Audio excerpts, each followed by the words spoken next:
Hi, today I will talk about how NCAA athletes deserve to be paid while competing in college athletics. This has been a widely discussed topic over the past decade, but recently this topic has come up again due to a player named Zion Williamson and his situation. Zion Williamson is a former Duke basketball player and was recently selected with the first pick in this year's NBA draft by the New Orleans Pelicans. In high school and college, Zion was known as a prodigy and the next LeBron James. With all this potential, he was set up to make hundreds of millions of dollars and set his family up for the rest of his years. All this came to a halt when in a game versus North Carolina, Zion went to make a cut and tore through his shoe and caused a knee injury. This injury could have had severe consequences, costing him his shot at becoming a pro and his shot at getting a contract and setting him up financially for life. All of this was put in jeopardy because of a rule implemented that you cannot play in the NBA without playing 1 year in college before entering the NBA draft.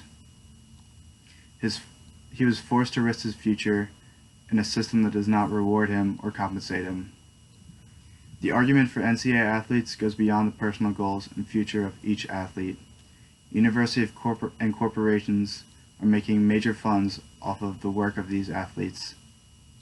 For example, the NCAA struck a deal with CBS for the rights of broadcasting the March Madness tournament for the next 13 years for $11 billion. $11 billion just for 3 weeks of television each year alone.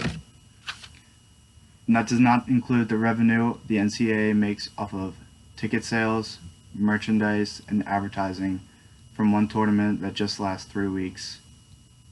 And the players who actually put in the years of hard work and dedication to produce the competition receive none of that money. March Madness is just one of the events that the NCAA produces. The NCAA has a wide variety of men and women's sports that has some more popular than others that are being televised all year round. By the end of the year, the NCAA revenue must be over $1 trillion, with all that money going to big corporations and big heads of company and none to the college athletes who produce the content. Another reason to pay student athletes is to stop illegal recruitment methods. Illegal recruitment is primarily seen in college football, where recruits are given cash and gifts to come play for a certain team, and they are continued to pay throughout their years at that school while they are playing. This creates a bidding war instead of a recruitment war in college football, and this hurts the integrity of the game and hurts small college programs as well, as they cannot compete with the big college programs and their money. Also, if a player is found guilty of being paid, they can be kicked out of school and they cannot return, and they can lose their shot at becoming a pro all because they wanted to help out their families and they were given a chance to receive money they could not refuse. A counter argument to athletes being paid is that they receive free tuition and room and board, and they get to go to these prestigious schools and get to play these sports. That is true, but only a certain amount of Division I athletes are given a full ride. The truth is, a majority of these athletes are not given the full ride treatment and do not receive a chance to go pro. The percentage of college athletes who actually make it go pro and actually become successful is very low.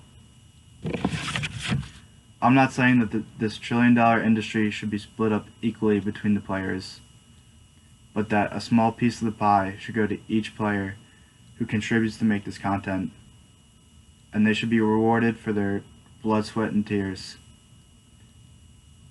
I believe that these athletes are slaves to the industry who profit off their work and skills, and with the ridiculous amount of money that the NCAA is bringing in yearly, it is only fair to compensate these athletes for their work. Thank you for listening.